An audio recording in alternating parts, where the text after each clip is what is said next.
All right. Good afternoon, everyone. Welcome back to the homestead. My name's Vaughn, and we're getting along with our storage room project here. As you can see, we now have light. I installed the 8-foot shop light LED, and it's perfect size for this. As you can see, it illuminates it just fine. And we got our first shelving rack installed. I thought I had bought enough material to do all the shelves that I want to do in here. I was way off. I guess I should have carried the one. So I ran out of 2x4s, but thankfully I had some 1.5 by 2.5s. I guess they're called 1x2s or 2x3s. I don't know, the smaller ones, right? The smaller studs. I'm good on plywood, but it went together really well. As you can see, it's near perfect, actually. The bottom, from the floor up to the bottom of the bottom shelf, is just the right size to fit Home Depot buckets. And all you preppers know what I got in there already.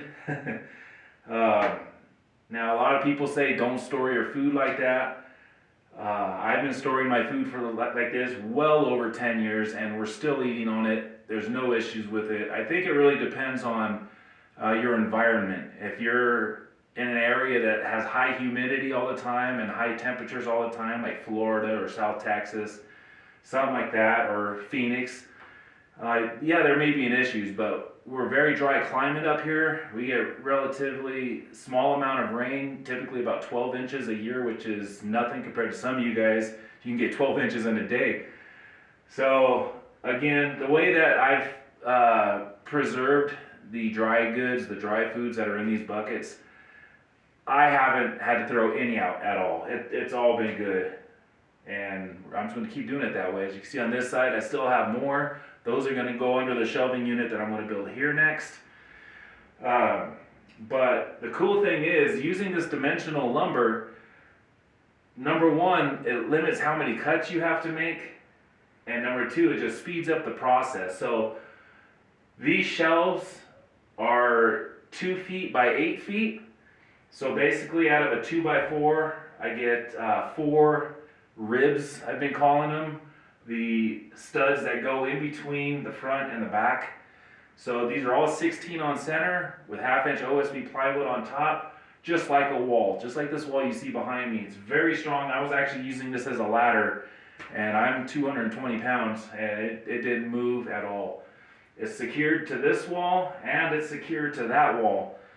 So it's very sturdy. There's 6 points, 6 legs total on this thing that are supporting all the weight. But I'm really happy the way this turned out. I'm going to do the rest of the shelves in here like this with the same spacing.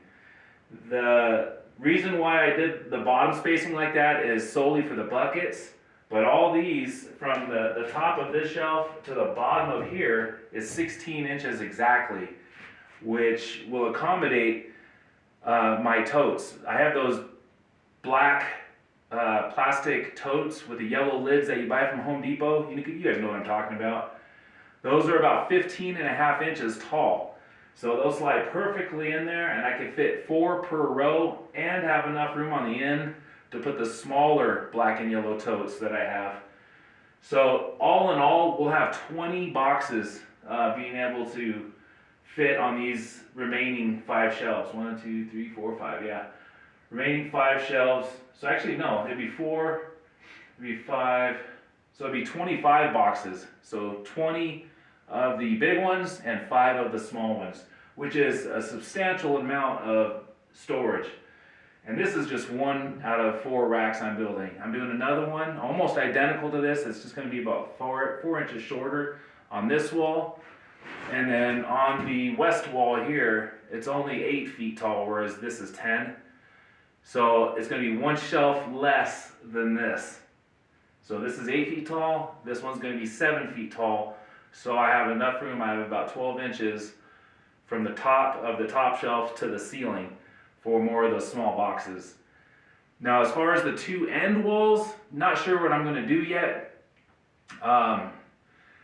I don't know, that'll probably end up being for big items. Like I have a lot of guitar and bass amplifiers that are just huge that I need to store until I build the music room, the music studio. So I'll probably just leave the two end walls empty without shelves so I can stack big stuff like that. I also have a few bicycles that I'll probably hang from the ceiling here or something like that. Not real sure what I'm going to do with those yet. Not like we ride them anymore. But so that's the progress right now, guys. So today was all about getting the light wired in and getting this shelving unit built and all these buckets in here. They were all in my power water room, taking up a considerable amount of space. So I'm glad that's done. As soon as I get my music equipment out of there, it'll be pretty much empty, ready to be cleaned and organized. I may even build a desk in there. I want a small desk where I could make up my solar wires, you know, crimping tools and all that stuff, and all the tools necessary for that room specifically. So the tools that are going to go in there will stay in there. I won't use them anywhere else on the ranch. That's what the shop is for. The shop is a mess, guys. It is a disaster, which is another reason, the main reason why I'm building this room is to get all that stuff into here and organized, and all the stuff in the trailer, which is parked right outside, get all that stuff in here and organized, everything labeled, everything in its spot, so we don't have to go searching through multiple boxes just to try to find something. It almost comes to the point where that task is so tedious, I'll just go out and buy whatever I need, knowing I have it somewhere, but it's more worth it for me to save time and just go buy it. Now I got 2 or 3 or whatever, how many I have of that item. So I'll just go out and buy it. I'm not digging through, 20 boxes looking for anything. So I need it organized. I need it all gone through. That's my wife's job this weekend, Saturday and Sunday. She is a fantastic organizer. She is so organized, guys. It's unbelievable. So that's her project. So she'll be loading these shelves with the black and yellow bins while I'm building this rack. So by the time she's done with that, I should be done with that, and she can continue there on that other 7. It's gonna be like 7.5 feet by 8 feet tall. So I'll build that rack Saturday and Sunday. So I'll build that rack, and this whole wall will be Saturday and Sunday. Friday we're gonna go to town, get material. Just if you wanted to know, this is 2.5 sheets of plywood, 21 2x4s, and 6 1.5 by 2s. So that's the material list, plus a bunch of nails, a nail gun. I didn't use any screws on this, I just nailed it all together, and it's sturdy, guys. It's not going anywhere. So it's probably stronger than the building. So anyways, if you wanted the material list, there you go. I still have a half a sheet right here. You can't see it, it's off camera. So I need 3. I may actually have enough plywood because I've got 5 sheets outside and I've got a half a sheet here. So I may need to get a couple more sheets while we're out on Friday. But I need to get a lot more 2x4s, probably 20, 40, probably 60 of them. And they're not cheap anymore, guys. They're about $4 a piece. So there's $240 plus tax, plus the 1-bys and a couple more sheets. So I'm going to be down another $400 or so. But it is what it is. Now I did some math, some arithmetic today, trying to determine exactly how much this enclosure is costing me. And I believe when all's said and done, when everything's done, including the light that I put in, all the 2x4s, all the plywood, all the TNG subfloor, everything, I think I'm going to be in about $2,000, which may seem like a lot, but to get even close to this kind of space, storage space with like a sea container, a Connex box, it would be at least double that. At least double that, and it would be pretty difficult for the Connex box company to be able to deliver up here. So plus it's going to just take up more space outside. In all honesty, I don't like the looks of them, and I definitely don't want them by the cabin. I don't want to look at that giant dumpster looking thing. You know, I guess back in the trees it'd be fine, but one thing I've learned from a buddy of mine that actually lives near me, he bought a 40-foot metal Connex box, and man, the heat that is generated inside those boxes in the summertime here, it's extreme. You know, even with ventilation, it's pretty extreme.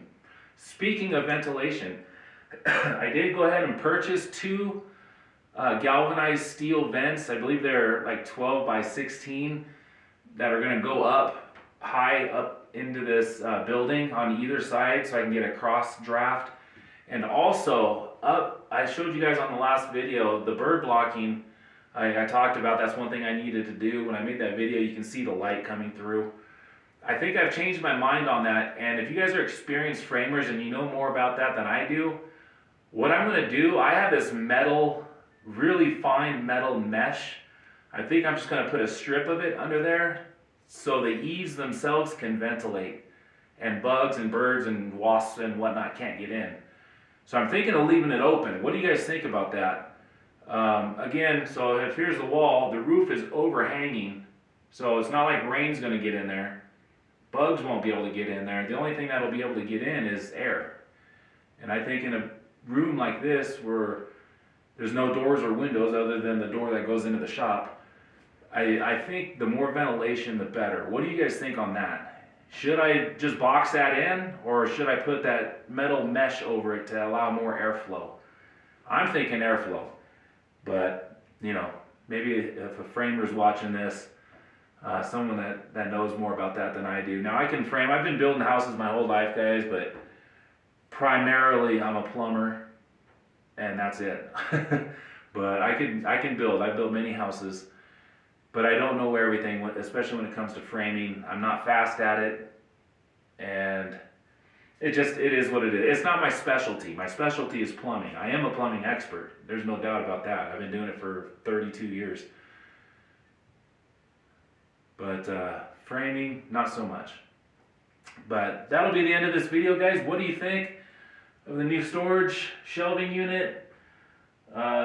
It took me a while just to do all the math to make sure the math was going to work, and I have exactly the same amount of spacing that will fit those big boxes, and also the spacing that'll fit these buckets perfectly and not hit the roof. So this, I think it turned out really well. I'm very happy with it. I'm looking forward to getting that one done and this whole 20-foot wall done. It'll just make such a huge difference in our organization here. I need to know what we have here, and I really hate having to buy things I know I already have, but I just don't have the time or energy to look for it. So I just want everything organized. That's why I didn't even start moving boxes in here today, because I want the wife to handle that. She will label all the boxes, what's in there. I was able to do the buckets because I already have them labeled. So down here is just salt, flour, pasta, and beans. That's all right here. Over here, I got flour over there. Over here I got sugar, rice, lentils, and I think some noodles. I'm not real sure. I gotta look back over there, but it's gonna be nice and organized. That's something that we have not had ever since we lived here. We've been here about 10 months now, and the house is nice. The cabin is organized because the wife took care of all that, but this is all the spillover gets here in the shop and in the power water room and in the trailer. And we're fixing that. That's this project. I got multiple projects ahead of me. That's why I'm trying to get this done for the most part this weekend. I still need to get the siding on the outside, and I still need to get the house wrap on. Today has been the calmest day as far as wind that we've had all week. So I might get maybe a couple hours and have the wife help me. We'll put up this house wrap, so at least that part's done. And as soon as we get the money at $60 a sheet for the siding, it's just obscene. It's ridiculous. I used to buy that stuff for like $24 a sheet way back in the day. Now it's $60, and I need 11 of them, so there's almost $700 just in the siding. So we're gonna have to wait for that. So hopefully we can get it done before it rains. But even if it does rain, this Tyvek is really well as far as, you know, shedding off water. So that's it, guys. Tell me what you think in the comments box about the shelving unit, about the storage room in general, and if you guys have got some good ideas for me, you know, I'd really appreciate to hear them. If you're new here, my name is Vaughn. I'm 51 years old. My family and I, we live off-grid out here in northern Arizona, up in the mountains and trees. And we've been here about 10 months now. We're closing in on that 1 year mark, guys. God, the time just flew by, didn't it? Just flew by. Just so much work to be done, so many projects.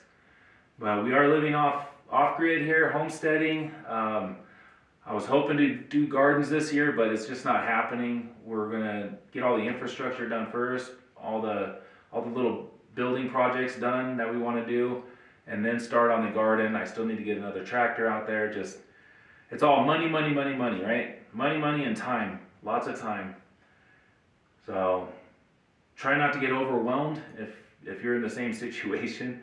Try not to get overwhelmed with work. Always try to take a day or two a week off. As my buddy B talked about, he recommended to me when we first moved out here, and that's some great advice. So there you go, guys. I hope you're all doing well. It is Wednesday. I will see you on the next video. Adios. See you.